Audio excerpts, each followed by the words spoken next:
brain produces monthly a substance that the Vatican calls holy chrism in secret rituals. You waste it without knowing. Christos was never a proper name. In Greek, it literally means oil, the same precious oil that your pineal and pituitary glands secrete when the moon crosses the degree of your birth. Carey exposed in his book, God, Man, the Word Made Flesh, preserve this secretion for 72 hours without alcohol, and it rises through the spine, explodes in potency in the brain, and produces the state they sell as salvation through Jesus. Golgotha means place of the skull, and it's not a hill in Jerusalem. It's the base of your skull where the optic nerves cross. The bread and wine of communion, metaphors for this sacred secretion from your body, which they replaced with crackers and juice. Constantine, who boiled his own wife, changed the original lunar calendar. Result, you never get the timing of your sacred cycles right. While popes fast during the correct lunar periods, you pay tithes, thinking you need a priest to talk to God. The illumination you beg for on your knees is being produced right now in your head.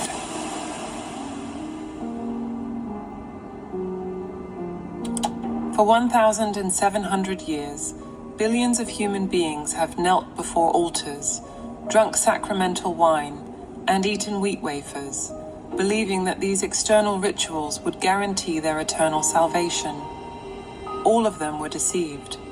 The substance they sought outside of themselves circulates at this exact moment through your spinal cord, and you will probably waste it today, as you did yesterday, as you will tomorrow. In 1918, an American physician and biochemist named George Washington Carey published a text that should have shaken the foundations of institutionalized Christianity. The document, titled The Antichrist, did not attack any religious figure. On the contrary, it revealed that the very concept of Christ had been deliberately inverted, transformed from an internal biochemical process into an external historical narrative. Carey was not a delusional mystic or a rebellious theologian. He was a researcher who had dedicated decades to the comparative study of ancient texts, human anatomy, and esoteric traditions preserved by secret communities.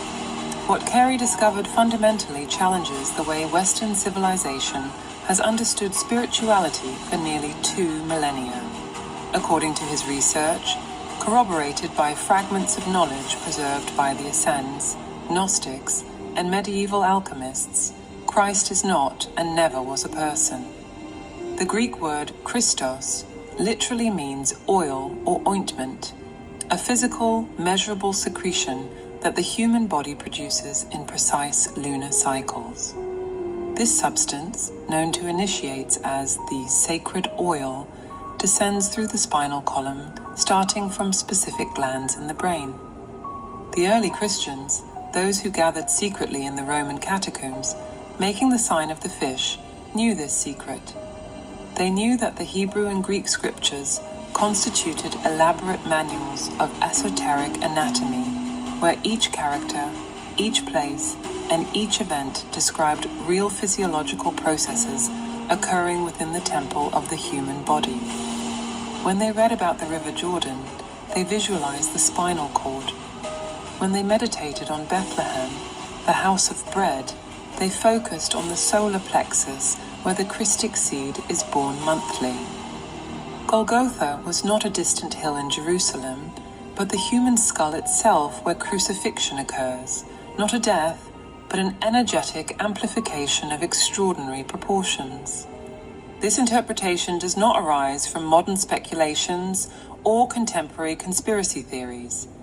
Carey meticulously documented how this knowledge appears encoded in multiple traditions. In the Egyptian hieroglyphs that describe the Ankh as the key to eternal life, in the Vedic texts that detail the movement of Kundalini, and in the alchemical treatises that speak of the distillation of philosophical mercury.